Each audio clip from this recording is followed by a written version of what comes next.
episode of JAWS Diaries. Ooh, Ash, freaking hell of a week. It's 320 days of sobriety today. Wow, that's huge. Yeah. 320. It's like getting so close to the year. Yep. It's 7 o'clock and we are both about to go to sleep. We are so exhausted. So I just read the funniest meme and it was like Halloween, daylight savings time, and then you give your kids a bunch of candy and everyone turns into a werewolf. We're all like in a bad mood and exhausted. I'm in a bad mood, but No, me neither. I'm just I'm so exhausted. tired. Your follow-up last week for your action was time management. Time management. Well, we'll have to talk about my time management issues when it comes to my personal check-in, because my time management has not been subpar or even close to par. It's been like horrific. And life's just throwing me curveballs left and right. I mean, I don't know what's going on, but the universe is like not making things easy for me right now. We did have a meeting today though with possibly somebody that could help us with time management. So that was very enlightening. And I feel like that could be a very big asset to helping us stay on track. And we both have multiple jobs. And sometimes when you can't do it all yourself, you have to facilitate and bring somebody else in and hire someone. And so that's okay. I'm learning to like understand asking for help is okay. So That's good. For me, mine was to disconnect when we were up in Arrowhead and to get everything in order, like budget-wise for our new house. I feel like I did a really good job disconnecting up in Arrowhead. And I feel like we had our friends up there as well. So it was fun. The weather actually fully changed there. It was the first time that like you needed a jacket this year. So yeah, it was nice. It was so nice. It was And nice. all the leaves changed, and I'm from Northern California, so I love all of that. It makes it feel so much like home for me. It was cool though. One thing I would do every morning before the boat was still in the water, even though it was like 50 degrees out, the water was still like 70. Is every morning I'd wake up early, got the boat ready, and expedited the mental health summit the first day. And I actually rowed around the lake, but like not one person was out because I was the only idiot that was out there when it was freezing. But I was like actually just praying, connecting with God, and I did like 15 minutes of meditation while driving the boat. I know it's kind of a weird way to meditate, but it was so nice. so soothing. So I ended up doing it every day that we were there. And then the budgeting and the house stuff, I mean, we still have a little ways to go, but I did get all my stuff laid out and all the things of the things that need to be done in order, sent them out to everybody. So that feels good. Yeah, we did some of that stuff. I was thinking like, did we really? We did. Okay. We just needed to figure out more of the budgeting, but we have like all the things that need to be finished. I sent the list to Steve, so that was good. Personal check-in. Ash. You want to go first? I'll check in. I mean, basically this week on Monday, we had to evacuate for the fires. Production started for The Hills again.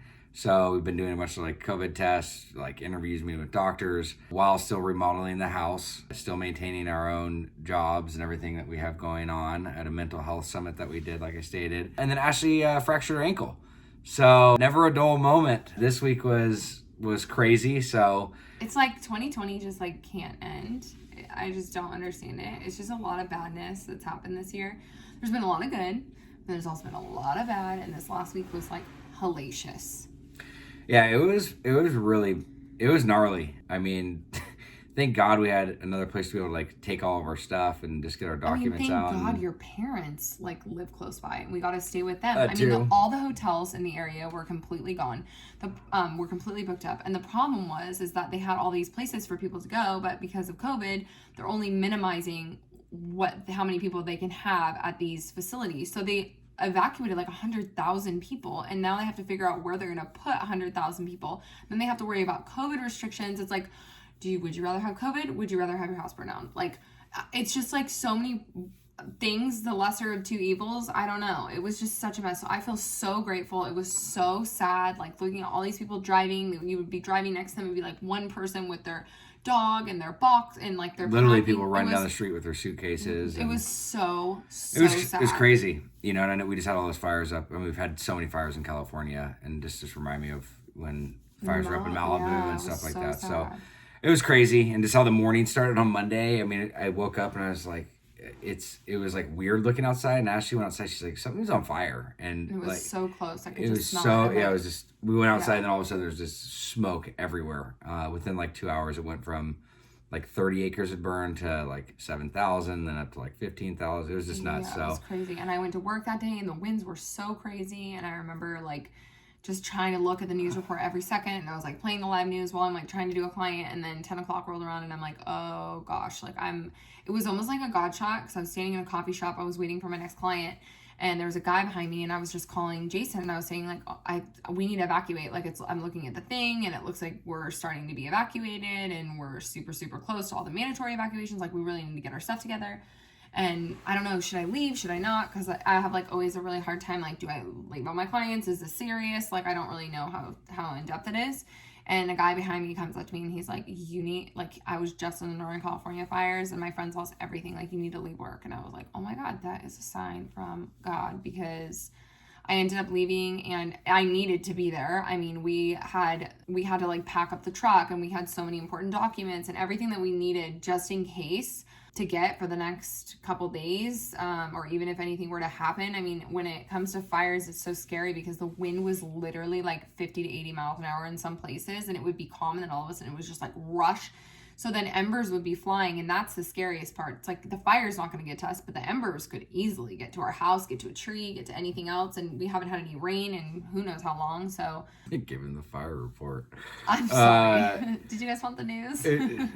No, so it was just crazy. And then crazy. just to top Sorry. everything off, Ashley fell down the stairs, fractured her ankle. Holding Delilah, walking down the stairs, and I went to put my ankle out. I'm giving you another news report. I went to put my ankle out, and I rolled my ankle, and I She went to put her foot out. Put my foot out, but I put my ankle out, and I rolled my foot, and I chipped off part of my bone. So it was the day before Halloween, so then we were going to go to the hospital, but we really did not want to go to the hospital because I hate the hospital. You sit there for like 10 hours and they do all these checks and then they're like, okay, you can go in like 10 more hours. So you just sit around. You can't even have anybody with you. So then you're lonely all by yourself.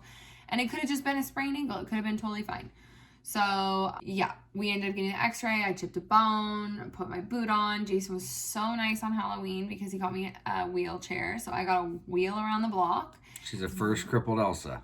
It was maybe not the first. Okay. There could be other Elsas in wheelchairs. Maybe. But it was a very easy experience. I mean, I might have to injure myself before the next Halloween because I sat there and ate all of Delilah's candy by being wheeled around. Like, who wouldn't want that? You're living the dream. No, it was cool. And it just made me reflect, too, looking back. There's many Halloweens I think a lot of us can connect with that were heavily intoxicated, maybe drug ridden, maybe, party haven, where it was just so nice. I mean, we went and literally went out trick-or-treating, took the kids trick-or-treating at 5:15, 5:30. It was like sun was setting.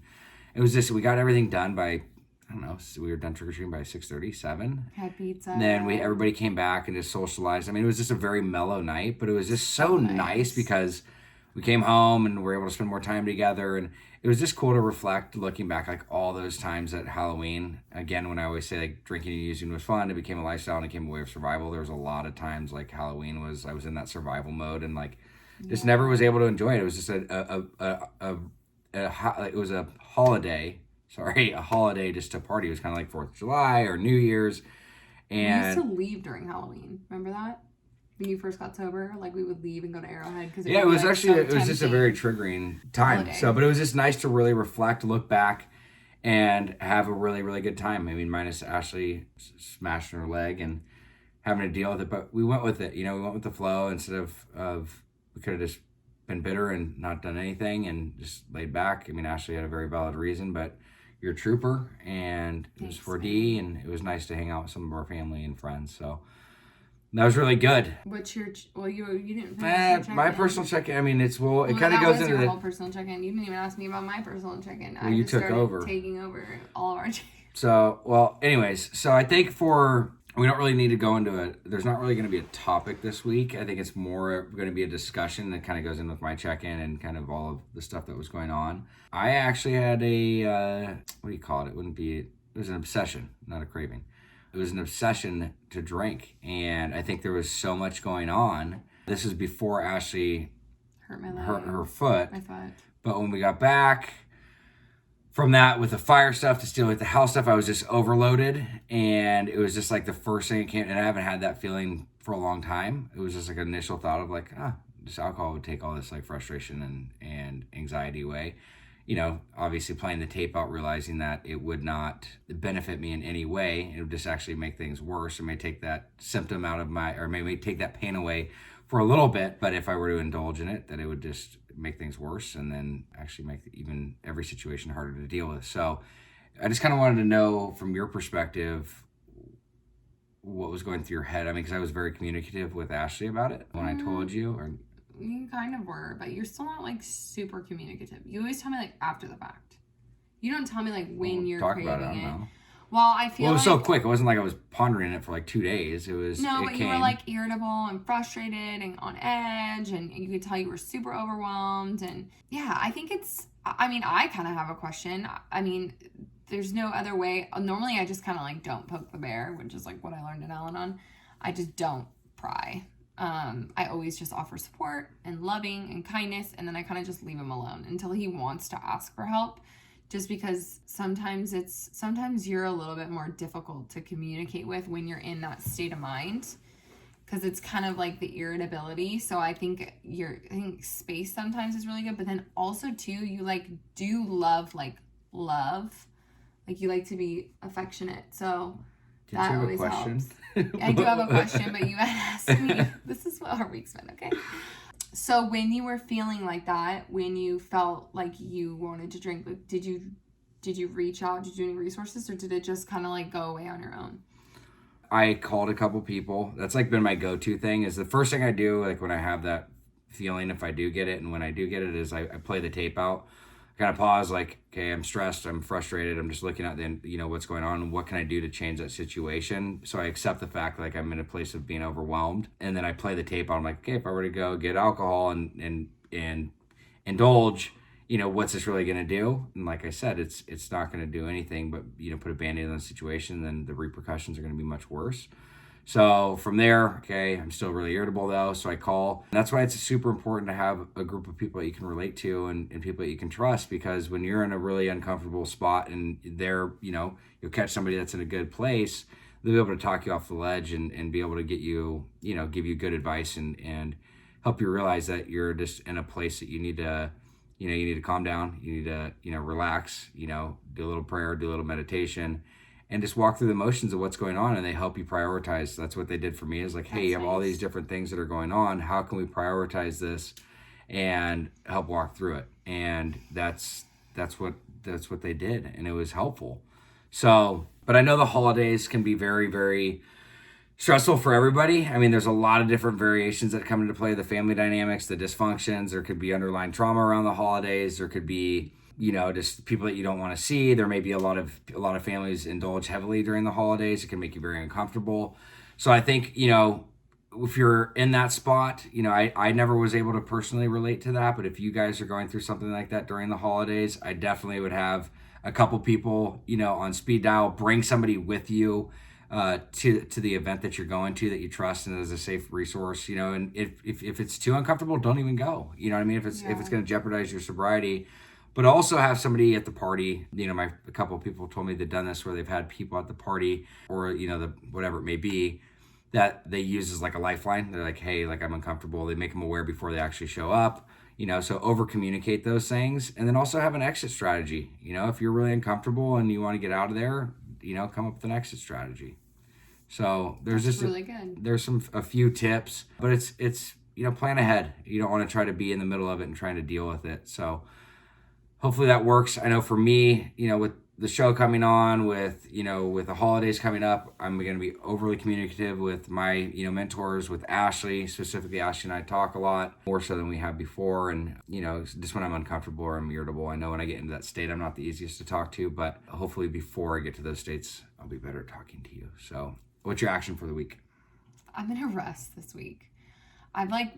Jason asked me before I hurt my foot if I was rushing when I hurt my foot, and I was. So that's a note to myself from a higher power. Dude, she told me no. Slow down. That's really good, though. I'm so proud of you. Thanks. Well, I'm admitting my faults. So I'm not perfect. I'm trying to admit my faults and realize that maybe I'm going too fast. I have a really bad problem with being codependent with all my clients, and I hate rescheduling and canceling on people. It's actually the worst feeling in the world when I have to cancel on clients because people get so upset. Like, their hair is like the best thing in the whole entire world. Do you know what I mean? And when you have to cancel your hair, it sounds very, very silly, but people get really upset about their hair. So I'm trying to do the best I can. Instead of trying to put everybody on my books, I have a girl that I love so much that is a referral for my client. So I'm just starting to like refer them to somebody else. I'm just going to have to do that right now for the meantime because we're getting so busy and I can't do it all. I can't. It's very good. Thanks. Very good.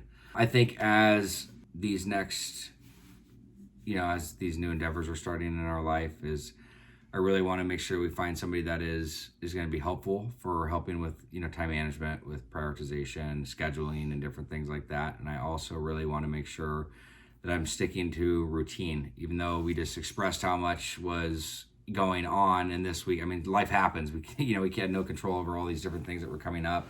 And that the fire specifically threw us all out of loop for the whole week. And I think that would for anybody. But as structure, especially with all these other things coming on, I want to really stick to a solid structure. And that's going to be a continuation for weeks to come. So much love to you guys. We're going to bed. Bye. What up, guys? Thank you for watching another episode of JAWS Diaries. Hey, if you or a loved one is struggling and you guys need some direction, some insight, and you're just lost, please fill out the link below and we'd be happy to help.